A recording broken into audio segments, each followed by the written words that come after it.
प्रश्न संख्या 42 देख लेते हैं। नहुष नाटक लिखा गया है, यह लिखा गया है गोपाल चंद्र के द्वारा। प्रश्न संख्या 42 की थोड़ी व्याख्या देख लेते हैं। नहुष नामक नाटक भारतेंदु हरिश्चंद्र के पिता गोपाल चंद्र गिरिधर दास ने 1857 में लिखा था। प्रश्न संख्या 43 देख लेते हैं। भागवंती उपन्यास के रचयिता हैं, यह है सुदर्शन। कौन है? सुदर्शन। प्रश्न संख्या 43 की व्याख्या देख लेते हैं। घटना प्रधान कहानियों के लेखक सुदर्शन ने भागवंती नामक उपन्यास भी लिखा था, किंतु वे जितना अपनी कहानी हार की जीत के लिए जाने जाते हैं उतना अन्य रचनाओं के कारण उनकी प्रसिद्धि नहीं है। प्रश्न संख्या 44 देख लेते हैं। प्रेरणा नामक कहानी रचित है, ये प्रेमचंद्र द्वारा रचित है। प्रश्न संख्या 44 की व्याख्या देख लेते हैं। प्रेरणा नामक कहानी मानसरोवर भाग 4 की पहली कहानी है, जबकि प्रेमचंद की अन्य कहानियां नवनिधि, प्रेम पूर्णिमा, नमक का दरोगा, बड़े घर की बेटी, मंत्र, ईदगाह, कफन इत्यादि हैं। प्रश्न संख्या 45 देखते हैं। कोणार्क नाटक के रचना किसने की है? ये की है जगदीश चंद्र माथुर जी ने। प्रश्न संख्या 45 की व्याख्या देख लेते हैं। आधुनिक युग के प्रसिद्ध नाटककार एवं एकांकीकार जगदीश चंद्र माथुर के निम्नलिखित नाटक हैं। पहला कोणार्क, दूसरा शारदिया, पहला राजा, दशरथ नंदन आदि। जबकि मोहन राकेश के प्रमुख नाटक कौन कौन से हैं? आधे अधूरे, लहरों के राजहंस, आषाढ़ का एक दिन। और डॉक्टर रामकुमार वर्मा एवं भुवनेश्वर एकांकीकार हैं, जिनकी क्रम से निम्नलिखित एकांकी क्या है? दीपदान, जूही का फूल, पृथ्वीराज की आंखें, तांबे के कीड़े, आजादी की नींद एवं सिकंदर, ये इनकी एकांकियां हैं। प्रश्न संख्या 46 देख लेते हैं। हिंदी का प्रथम दुखांत नाटक कौन सा है? रणधीर प्रेम मोहिनी। व्याख्या देख लेते हैं। भारतीय साहित्य में सुखांत साहित्य लिखने की परंपरा रही है, किंतु आधुनिक काल में बंगला साहित्य पर बड़े पाश्चात्य प्रभाव के कारण हिंदी साहित्य में भी दुखांत नाटकों की रचना हुई है। हिंदी का प्रथम दुखांत नाटक श्रीनिवास दास द्वारा प्रणीत रणधीर प्रेम मोहिनी है। प्रश्न संख्या 47 देख लेते हैं। ध्रुव स्वामिनी नाटक की रचना किसने की? ये की है जयशंकर प्रसाद जी ने। प्रश्न संख्या 47 की व्याख्या देख लेते हैं। ध्रुव स्वामिनी नाटक जयशंकर प्रसाद द्वारा 1933 ईस्वी में लिखा गया था। जयशंकर प्रसाद द्वारा रचित नाटकों का विवरण इस प्रकार है। विशाख 1921 में, आजाद शत्रु 1922 में, कामना 1924 में, जन्मेजय का नागियक 1926 में, स्कंदगुप्त 1928 में और चंद्रगुप्त 1931 में प्रकाशित हुई। जबकि एक घूंट गीत नाट्य है। यहाँ से हमें इतनी जानकारी मिल जाती है। प्रश्न संख्या 48 देख लेते हैं। विख्यात मार्क्सवादी समीक्षक हैं, यह रामविलास शर्मा। प्रश्न संख्या 48 की व्याख्या देख लेते हैं। डॉक्टर रामविलास शर्मा हिंदी साहित्य के प्रमुख मार्क्सवादी आलोचक हैं, जिन्होंने साहित्य को मानवीय संवेदना का क्षेत्र माना है, उसी के आधार पर साहित्य की परख की। इसी कारण उनके प्रिय कवि सूर्यकांत त्रिपाठी निराला, जिन पर उन्होंने निराला की साहित्य साधना नामक 3 खंडों की कीर्ति लिखी। प्रश्न संख्या 48 में इतनी जानकारी मिल जाती है। प्रश्न संख्या 49 देखते हैं। आपका बंटी उपन्यास की लेखिका हैं, यह मन्नू भंडारी। प्रश्न संख्या 49 की व्याख्या देख लेते हैं। आपका बंटी नामक उपन्यास कीर्ति प्रसिद्ध महिला लेखिका मन्नू भंडारी का है। इनके अन्य उपन्यास हैं महाभोज, 1 इंच मुस्कान, जो राजेंद्र यादव के साथ एक संयुक्त रूप से लिखा गया है। मृदुला गर्ग के उपन्यास हैं चितकोबरा, उसके हिस्से की धूप, वंशज, अनित्य और कृष्ण सोपती के प्रमुख उपन्यास कौन कौन से हैं? सूरजमुखी, अंधेरे के मित्रों मरजानी, डार से बिछुड़ी, जिंदगी नामा, एक लड़की और उषा प्रियवंदा के उपन्यास कौन से हैं? रुकोगी नहीं राधिका, 55 खंबे, लाल दीवारें। ठीक है, ये इनके उपन्यास हैं। हिंदी की लघु विधाओं का विकासात्मक परिचय, जीवनी, संस्मरण, आत्मकथा, रेखाचित्र, यात्रा साहित्य, काव्य एवं व्यंग। तो यहाँ से हैं। प्रश्न संख्या 50 देखते हैं। हरिवंश राय बच्चन की आत्मकथा के कितने भाग प्रकाशित हैं? यह 4 भाग प्रकाशित हैं। थोड़ी व्याख्या देख लेते हैं।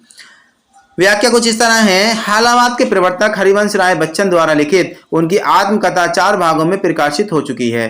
पहला भाग क्या भूलूं क्या याद करूं 1969 ईस्वी में। दूसरा भाग नीड़ का निर्माण फिर 1970 ईस्वी में, तीसरा भाग बसेरे से दूर 1977 ईस्वी में तथा चौथा भाग 10 द्वार से सोपान तक 1985 ईस्वी में प्रकाशित हुई थी। यही उनकी आत्मकथा के 4 खंड हैं। प्रश्न संख्या 51 देखते हैं। हिंदी में रेखा चित्र के प्रथम रचयिता पंडित पदम सिंह शर्मा की रचना का नाम है, यह पदम राग। प्रश्न संख्या 51 की थोड़ी व्याख्या देख लेते हैं। हिंदी साहित्य में लघु विधाओं का लेखन 20वीं शताब्दी के उत्तरार्ध में प्रचलन में आया, जिसमें रेखाचित्र, रिपोर्टाज, डायरी, आत्मकथा आदि का प्रणयन किया गया। हिंदी में रेखाचित्र के प्रणयन का वास्तविक श्रेय पंडित पदम सिंह शर्मा को है, जो इस विधा के जनक माने जाते हैं। पदम पराग नामक रेखाचित्र संग्रह उनका उल्लेखनीय ग्रंथ है।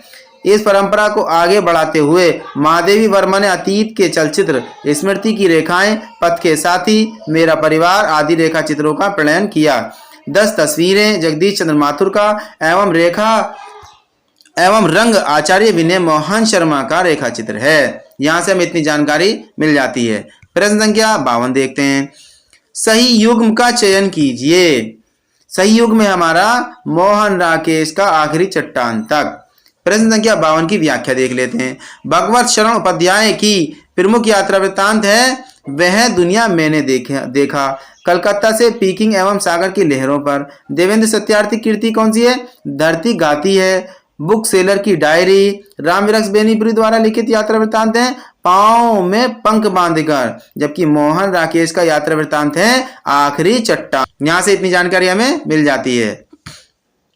आगे काव्य शास्त्र, अवयव भेद, रस, छंद, अलंकार, काव्य गुण, काव्य दोष, समास एवं शब्द शक्तियां। अब प्रश्न संख्या 53 देख लेते हैं।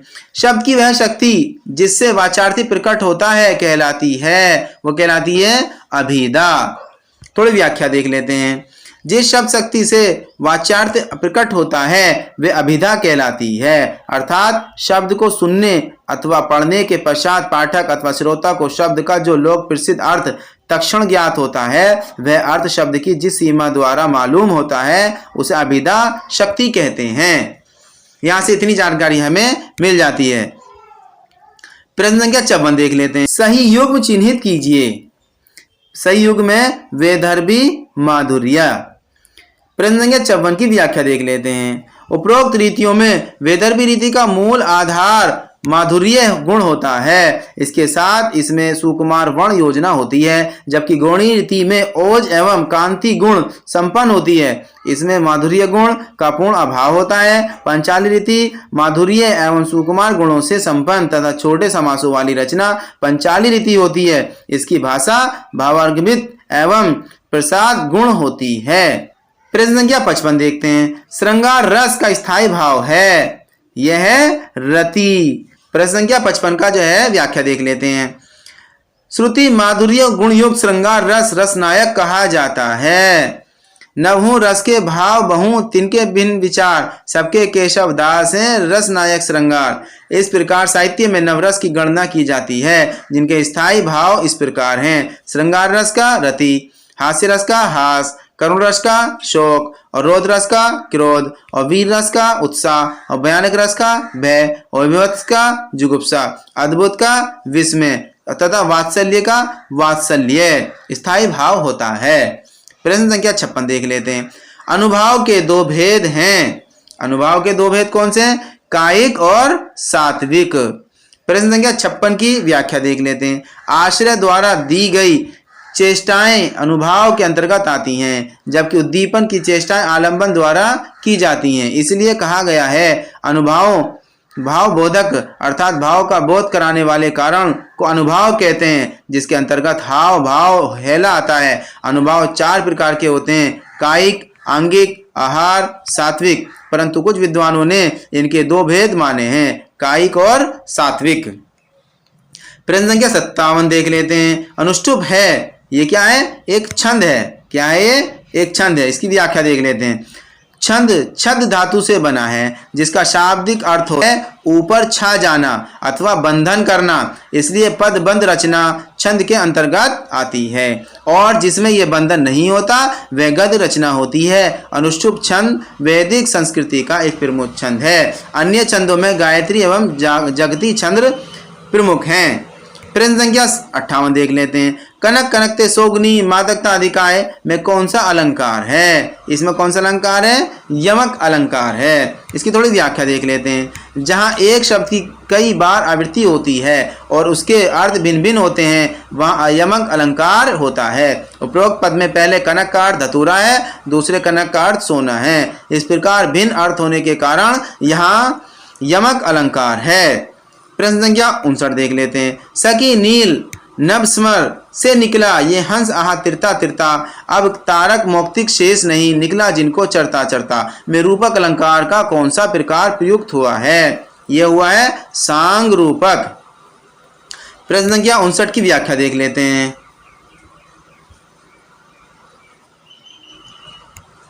व्याख्या इस तरह है। जहाँ उपमेय में उपमान का आरोप होता है तथा गुण की अत्यंत समानता के कारण उपमेय में उपमान का अभेद आरोप कर दिया गया हो, वहाँ सांग रूप अलंकार होता है। अतः उपरोक्त पंक्ति में सांग रूपक अलंकार है। प्रश्न संख्या 60 देख लेते हैं। लंबोदर उदाहरण है बहुव्रीहि समास का। प्रश्न संख्या 60 की व्याख्या देख लेते हैं। जहाँ अनेक पद होते हुए भी अन्य पद प्रधान होता है, वहाँ बहुव्रीहि समास होता है। अर्थात जहाँ दो या दो से अधिक पद मिलकर किसी अन्य पद का बोध कराएं, वहाँ बहुव्रीहि समास होता है। या लंबोदर का अर्थ है लंबा है, उधर जिसका, अर्थात गणेश के बारे में बात हो रही है। प्रश्न संख्या 61 देख लेते हैं। चैन की बंसी बजाने का अर्थ है, यह मौज करना। प्रश्न संख्या 61 की व्याख्या देख लेते हैं। चैन की बंसी बजाना मुहावरे में अर्थ होता है मौज करना। प्रश्न संख्या 62 देख लेते हैं। इन युग्मों में से कौन सा सही नहीं है? कौन सा सही नहीं है? राम लक्ष्मणों अवयवी भाव समास, ये गलत है। प्रश्न संख्या 62 की व्याख्या देख लेते हैं। जब कोई एक खंड विशेषण या उपमा सूचक शब्द हो तो कर्मधारय समास होता है। जब दो शब्द मिलकर किसी तीसरे शब्द तक जाते हैं तो वहां बहुव्रीहि समास होता है। तथा जब कोई शब्द क्रिया विशेषण की विशेषता बतलाता है तो वहां अवयवी भाव समास होता है। जहाँ दोनों पद प्रधान होते हैं वह द्वंद्व समास होता है। अतः उपरोक्त पद के क्रम संख्या 3 में राम लक्ष्मण में अवयवी भाव समास न होकर द्वंद्व समास होगा, क्योंकि राम और लक्ष्मण दोनों पद प्रधान हैं। प्रश्न संख्या 63 देख लेते हैं। आजन्म में कौन सा समास है? आजन्म में अवयवी भाव समास है। प्रश्न संख्या 63 की व्याख्या देख लेते हैं। आजन्म शब्द अर्थात जिसका अर्थ जन्म पर्यंत होता है में अवयवी भाव समास है। अर्थात जब शब्द समाप्त होने पर अवयवों की भांति प्रयुक्त होते हैं वह अवयवी भाव समास होता है। प्रश्न संख्या 64 देख लेते हैं। उदित हुए गिरी मंच पर रघुवर बाल पतंग, बिकसे संत सरोज सब हर्षे लोचन भ्रंग। प्रश्न संख्या 64 का सही जवाब है ऑप्शन नंबर 2, रूपक अलंकार। प्रश्न संख्या 64 की व्याख्या देख लेते हैं। उपरोक्त पंक्ति में रूपक अलंकार है जिसकी परिभाषा होती है जहाँ उपमेय में उपमान का आरोप होता है वह रूपक अलंकार होता है। ये आरोप दो प्रकार का होता है, एक अभेदता, दूसरा तद्रूपता। अतः यहाँ पर एक रूपता या अभेदता दिखाई देती है। विकसे संत सरोज सब हर्षे लोचन भ्रंग, यहाँ पर संवेदक रूपक अलंकार है। प्रश्न संख्या 65 देख लेते हैं। विस्मय या आश्चर्य किस रस का स्थायी भाव है? यह अद्भुत रस का। व्याख्या देख लेते हैं। अद्भुत रस का स्थायी भाव आश्चर्य अथवा विस्मय होता है जिसके अधिष्ठाता ब्रह्मा माने गए हैं। इस रस का आलंबन अलौकिक चरित्र, दृश्य अथवा विचित्र वस्तु है। ऐसे चरित्र या वस्तु के विषय में सुनना, उस पर बार बार विचार करना उद्दीपन है। आंखें फाड़कर देखना, रोमांच, स्तब्ध हो जाना, अवाक हो जाना आदि अनुभव हैं, जबकि भ्रम, हर्ष और चंचलता आदि संचारी भाव हैं। प्रश्न संख्या 65 से हमें इतनी जानकारी मिल जाती है। तिरंगा शब्द में समास है। तिरंगा शब्द में समास है द्विगु समास। प्रश्न संख्या 66 की थोड़ी व्याख्या देख लेते हैं। तिरंगा शब्द में द्विगु समास है। द्विगु समास वहां होता है जहां पहला शब्द संख्यावाचक विशेषण होता है और दूसरा पद संज्ञावाचक एवं प्रधान होता है, जैसे चौराहा, पंचवटी, पंचामृत इत्यादि। प्रश्न संख्या 66 से इतनी जानकारी हमें मिल जाती है। प्रश्न संख्या 67 देख लेते हैं। जो तुम्हार अनुशासन पावो, कंदुक एव ब्रह्मांड उठावो, काचो घट डारो फोरी, राको मेरु मुलक जिमितोरी। प्रश्न संख्या 67 में पूछा गया है कि उपयुक्त पंक्तियों में कौन सा रस है। तो इन पंक्तियों में रस कौन सा है? यह रौद्र रस। प्रश्न संख्या 67 की व्याख्या देख लेते हैं। प्रस्तुत चौपाई में रौद्र रस है। यहाँ लक्ष्मण जी रामचंद्र के अनुशासन से बंधे होने के कारण जनक के दरबार में आयोजित शंकर जी के धनुष को उठाते नहीं है। उसी प्रसंग में उपरोक्त चौपाई कही गई है, जहां उनका गुस्सा होना, दांत पीसना इत्यादि अनुभाव है तथा उग्रता, मद व गर्व संचारी भाव है। प्रश्न संख्या 67 से हमें इतनी जानकारी मिल जाती है। प्रश्न संख्या 68 देख लेते हैं। निरखी सखी ये खंजन आए, फेरे उन मेरे रंजन ने, नयन इधर मन भाए। इन पंक्तियों में कौन सा गुण है? इन पंक्तियों में गुण है माधुर्य गुण। प्रश्न संख्या 68 की व्याख्या देख लेते हैं। उपरोक्त पद में माधुर्य रस है क्योंकि उपरोक्त पंक्तियों में मधुर बाण शब्दों का प्रयोग किया गया है। अपने कोमल कांत स्वरूप के कारण उपरोक्त पद वियोग विदरित उर्मिला के मन की व्यथा को सांगोपांग ढंग से निरूपित करता है। उसको व्यक्त करने के लिए कविवर मैथिली शरणगुप्त ने सुकुमार कोमल वर्णों का प्रयोग किया है। यहां से हमें इतनी जानकारी मिल जाती है। प्रश्न संख्या 69 देख लेते हैं। काव्य का वह गुण जो चित्त में तेज और स्फूर्ति का संचार करता है, कौन सा गुण कहलाता है? वो कहलाता है ओज गुण कहलाता है। प्रश्न संख्या 69 की थोड़ी सी व्याख्या देख लेते हैं। व्याख्या कुछ इस तरह है। काव्य का वह गुण जो चित्त में तेज व एवं स्फूर्ति का संचार करता है वह ओज गुण कहलाता है। ओज गुण में टा, ठा, डा, पा, फा आदि कठोर वर्णों का प्रयोग किया जाता है। यहां से इतनी जानकारी हमें मिल जाती है। प्रश्न संख्या 70 देख लेते हैं। तरु रिपु रिपु धर देखी के, विरहिनी तिये अकुलाय में कौन सा काव्य दोष है? यहां पर कौन सा दोष है? क्लिष्टव। कौन सा है? क्लिष्टव। इसकी थोड़ी व्याख्या देख लेते हैं। उपरोक्त पंक्ति में क्लिष्टव दोष है जिसका अर्थ कठिनाई होता है, अर्थात काव्य में चमत्कार पूर्ण ढंग से अर्थ प्रकट करने के लिए जिस दृष्टिकूट पद शैली को अपनाया जाता है वहां पर क्लिष्टव दोष होता है। यहाँ पर तरु रिपु रिपु धर देखी के विरहिनी ती अकुलाय का अर्थ है वृक्ष की शत्रु अग्नि, अग्नि का शत्रु जल और उस जल को धारण करने वाला बादल को देखकर विरहिणी स्त्री व्याकुल हो जाती है, जो सामान्य बोध के परे है। अतः यहाँ क्लिष्टव काव्य दोष है। प्रश्न संख्या 71 देख लेते हैं। वह सममात्रिक छंद जिसके प्रत्येक चरण में 24-24 मात्राएं हो तथा प्रत्येक चरण में 11वीं एवं 13वीं मात्रा पर यति होती हो, कौन सा छंद कहा जाएगा? वो कहलाएगा रोला। थोड़ी व्याख्या देख लेते हैं। यहाँ पर रोला नामक सममात्रिक छंद है जिसके प्रत्येक चरण में 24-24 मात्राएं एवं 11 व 13 मात्रा पर यति होती है। प्रश्न संख्या 72 देख लेते हैं। हिमन चुप है बैठिए देखी दिनन के फेर, सब नीके दिन अहिए बनत न लगी है बेर। उपयुक्त पंक्तियों में कौन सा छंद है? यहाँ पर कौन सा छंद है? दोहा छंद है। थोड़ा इसकी व्याख्या देख लेते हैं। उपरोक्त पंक्तियों में दोहा नामक अर्ध सममात्रिक छंद है जिसके प्रथम चरण एवं तृतीय चरण में 13-13 मात्राएं एवं द्वितीय तथा चतुर्थ चरण में 11-11 मात्राएं होती हैं, जो सोरठा नामक छंद का उल्टा होता है। यहां से इतनी जानकारी हमें मिल जाती है। प्रश्न संख्या 73 देख लेते हैं। निम्नलिखित में से कर्मधारय समास किसमें है? यह नीलोत्पन्न में। प्रश्न संख्या 73 की व्याख्या देख लेते हैं। व्याख्या कुछ इस तरह है। कर्मधारय समास में प्रथम पद विशेषण होता है, अतः नीलोत्पल में कर्मधारय समास है। जहां पर कोई शब्द अन्य अर्थ प्रकट करता है वहां पर कर्मधारय समास होता है। अतः चक्रपाणी का अर्थ है चक्र है जिसके हाथ में, अर्थात विष्णु भगवान। यहाँ कर्मधारय समास है। जबकि चतुर्युग में द्विगु समास, माता और पिता में अवयवी भाव समास है। प्रश्न संख्या 74 देख लेते हैं। गौशाला शब्द में कौन सा समास है? गौशाला शब्द में कौन सा समास है? तत्पुरुष समास। थोड़ी व्याख्या देख लेते हैं। गौशाला शब्द में तत्पुरुष समास है। इसका विग्रह होगा गौशाला, गाय के लिए शाला यानी कि घर। यहाँ पर करण तत्पुरुष समास होगा। प्रश्न संख्या 75 देख लेते हैं। आंख की किरकिरी होना का अर्थ है यह अप्रिय लगना। क्या? अप्रिय लगना। व्याख्या देख लेते हैं। आंख की किरकिरी का अर्थ है अप्रिय लगना। जो देखने में बार बार खटकता रहे उसे आंख की किरकिरी होना कहा जाता है। आगे देख लेते हैं। भाषा विज्ञान से है ये कुछ प्रश्न, हिंदी भाषा में वर्गीकरण से। तो प्रश्न संख्या 76 कुछ इस तरह है। सही युग्म चुनिए। पश्चिमी हिंदी खड़ी बोली, ये बिल्कुल सही है, ये बिल्कुल सही है। बिहारी हिंदी मारवाड़ी, ये गलत है। और पूर्व हिंदी गढ़वाली, ये भी गलत है। और पहाड़ी हिंदी बघेली, ये भी गलत है। प्रश्न संख्या 76 की व्याख्या देख लेते हैं।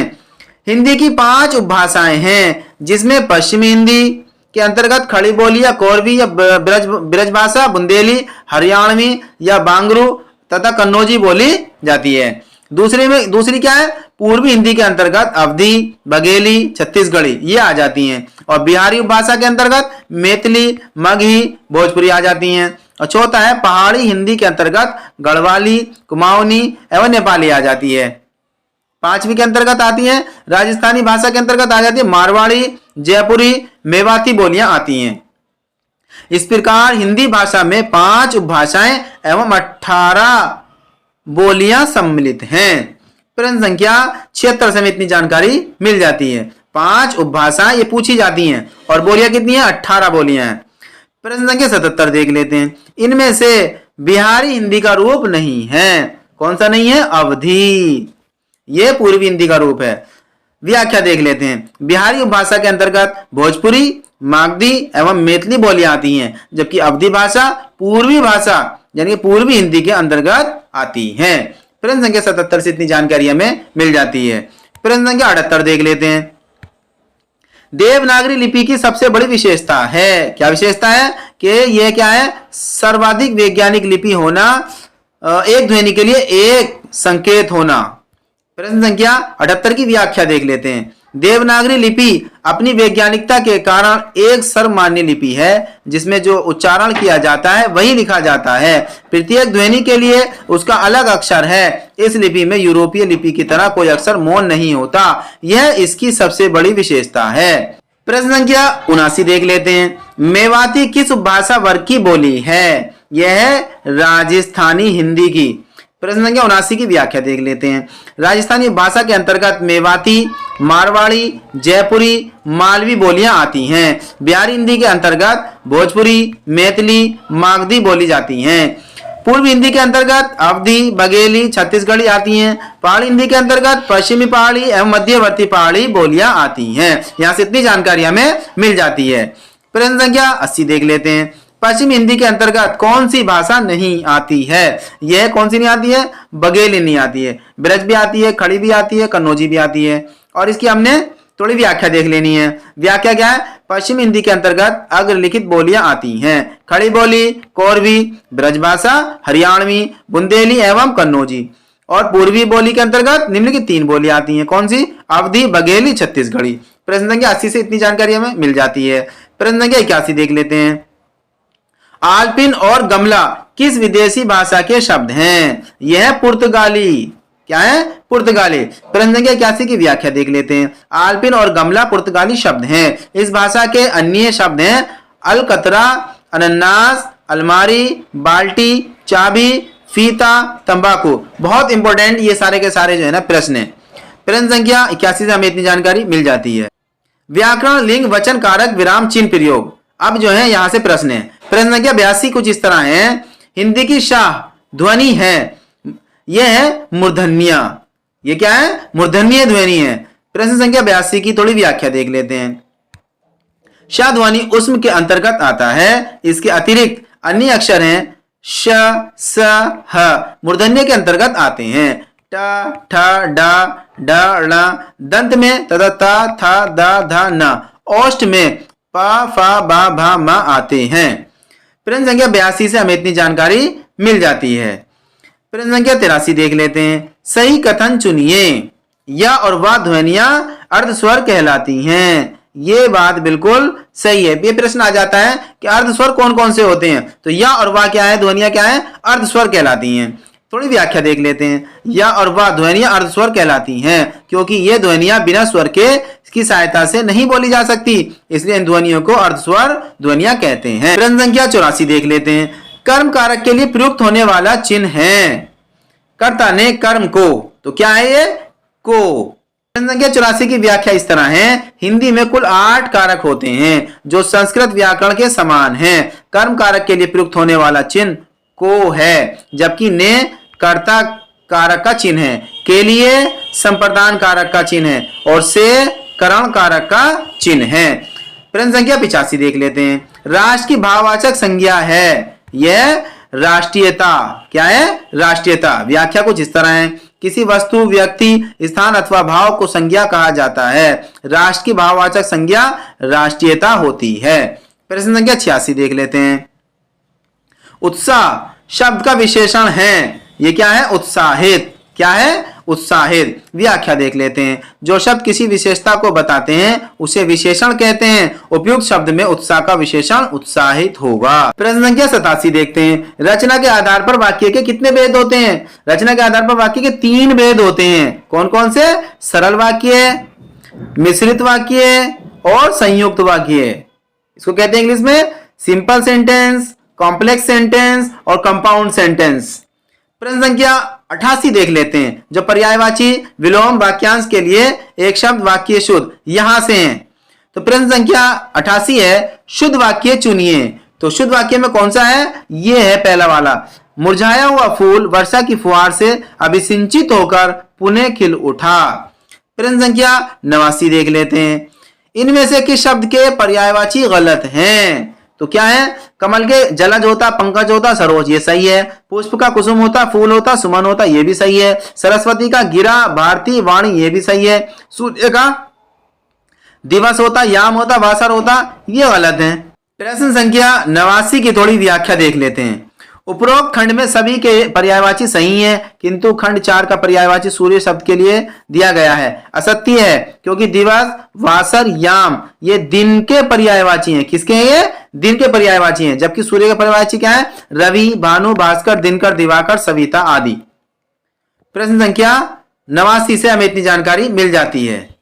प्रश्न संख्या 90 देख लेते हैं। अपव्यय शब्द का विलोम है। क्या है? यह मितव्यय। क्या है ये? मितव्यय। व्याख्या देखें। अपव्यय शब्द का विलोम मितव्यय होता है। व्यय का मितव्यय है और अधिव्यय शब्द किसी के विलोम में नहीं आता है। प्रश्न संख्या 90 से इतनी जानकारी हमें मिल जाती है। प्रश्न संख्या 91 देख लेते हैं। अभिग शब्द का विलोम है। अभिग का है अनभिग। क्या है? अनभिग। बहुत ज्यादा आता है एग्जाम में। प्रश्न संख्या 92 देख लेते हैं। अलौकिक का शुद्ध शब्द है, यह है अलौकिक। क्या है ये? अलौकिक।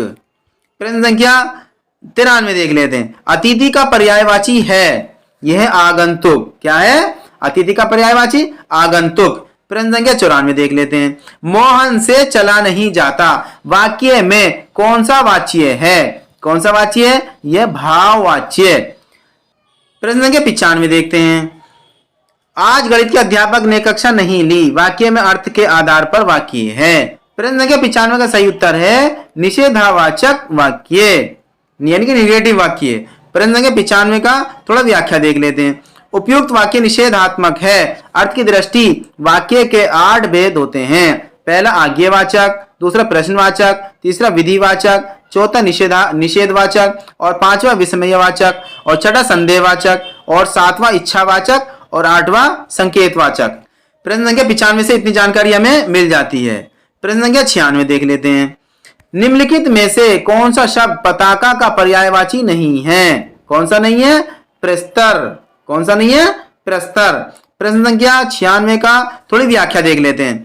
पताका शब्द का पर्यायवाची होता है झंडा, निशान, ध्वज, वैजंतिका इत्यादि, जबकि प्रस्तर शब्द का अर्थ होता है पत्थर। क्या होता है? पत्थर। अतः खंड 3 का संबंध पताका के पर्यायवाची से नहीं है।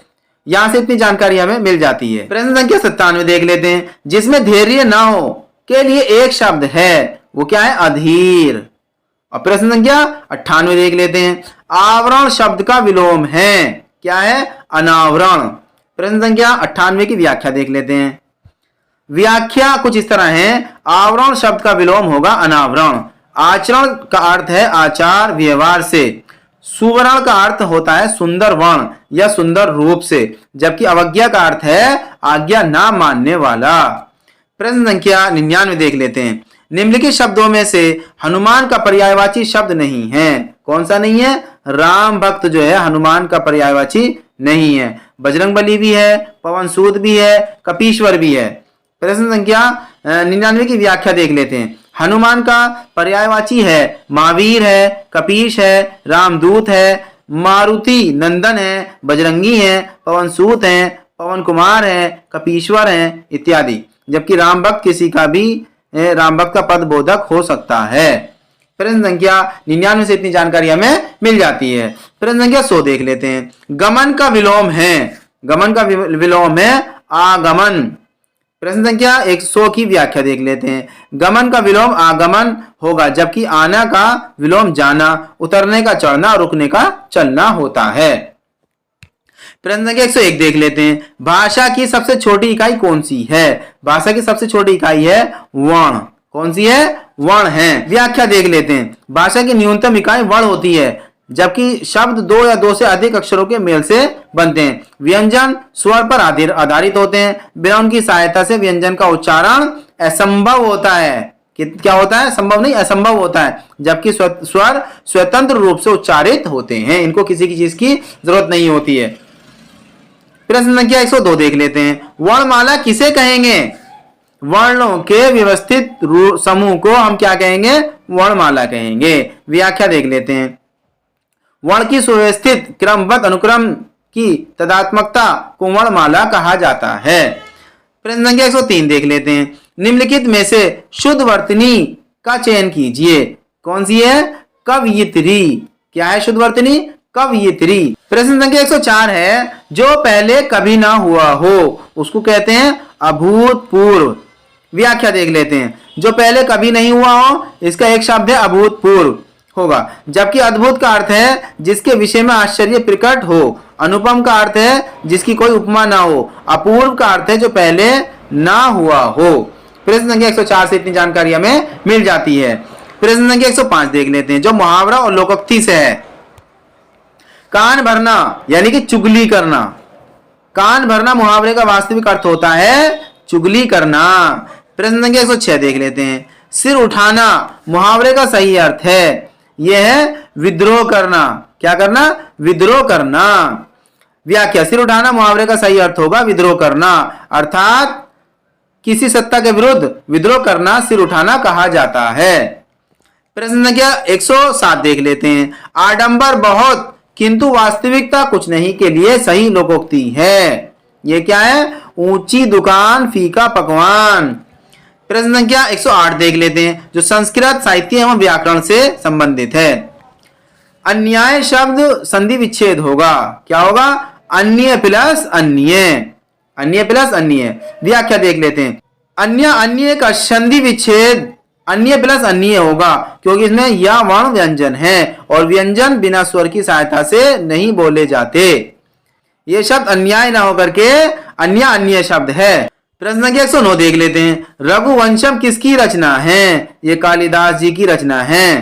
प्रश्न संख्या 109 की व्याख्या देख लेते हैं। रघुवंशम महाकवि कालिदास का महाकाव्य है, जबकि व्यास की रचना वेद है। नाट्यशास्त्र भरत मुनि की रचना है। चाणक्य की कीर्ति अर्थशास्त्र है। कालिदास की अन्य रचनाएं हैं कुमार संभव, मालविक मित्रम, विक्रमोर्वश्यम एवं भाई अभिज्ञान शकुंतलम, मेघदूतम एवं ऋतु संहारम गीति काव्य है। प्रश्न संख्या 110 देख लेते हैं। शिशुपाल वध के रचनाकार का नाम है। ये कौन है? माघ। व्याख्या कुछ इस तरह है। शिशुपाल वधम महाकाव्य माघ द्वारा रचित व्रत यत्री का ग्रंथ है, जबकि भामा ने काव्य अलंकार लिखा है। महाकवि भारवी ने कीर्तार्जुनियम लिखी है, ये रचना है। जबकि आचार्य कुंतक ने वक्रोक्ति काव्य जीवितम लिखकर साहित्य में वक्रोक्ति संप्रदाय की रचना की। प्रश्न संख्या 111 देख लेते हैं। श्री हर्ष का ग्रंथ है। यह है नेस्दीय चरितम काव्य। व्याख्या कुछ इस तरह है। श्री हर्ष गहड़वाल वंश के शासकों के आश्रित कवि थे। इनकी निम्नलिखित रचना है। नेस्दी चरितम, अस्थैर्य विचार प्रकरण, श्री विजय प्रशस्ति, खंडन खंड खाद्य, गोडो वशीकुल प्रशस्ति तथा प्रियदर्शिका, नागानंद रत्नावली इत्यादि। रजत रंगणी कल्हड़ की रचना है, जबकि मेघदूतम कालिदास का काव्य है। यहां से इतनी जानकारी हमें मिल जाती है। प्रश्न संख्या 112 देख लेते हैं। व्यंजन संधि का उदाहरण नहीं है। कौन सा नहीं है? यह गंगा उद्गम नहीं है। उपरोक्त तीनों पदों में व्यंजन संधि है, जबकि गंगोदक में स्वर संधि है। प्रश्न संख्या 113 देख लेते हैं। स्व स्तु का संधीय विच्छेद होगा। क्या होगा? स्वस्ति प्लस अस्तु। थोड़ी व्याख्या देख लेते हैं। स्व का संधि विच्छेद होगा स्वस्ति प्लस अस्तु। यहाँ पर यण संधि होगी, क्योंकि ई या ई के पश्चात ई या बड़े ई को छोड़कर कोई और अस्वर्ण स्वर हो तो ई या बड़े ई के स्थान पर यह हो जाता है। इसका सूत्र है इको यणची। प्रश्न संख्या 113 से इतनी जानकारी हमें मिल जाती है। प्रश्न संख्या 114 देख लेते हैं। रमा शब्द के रूप की सप्तमी विभक्ति के बहुवचन में होगा। क्या होगा? रमासु। व्याख्या देख लेते हैं। रमा शब्द के सप्तमी विभक्ति के बहुवचन में रमासु होगा। रमाणा में षष्ठी के बहुवचन में होगा। रमियो रमा शब्द के रूप में षष्ठी एवं सप्तमी के द्विवचन का रूप है, जबकि रामायम रमा शब्द के रूप की सप्तमी का एक वचन है। यहां से इतनी जानकारी हमें मिल जाती है। आगे है प्रश्न संख्या 115। अस्मत् शब्द के तृतीय विभक्ति के रूप में है।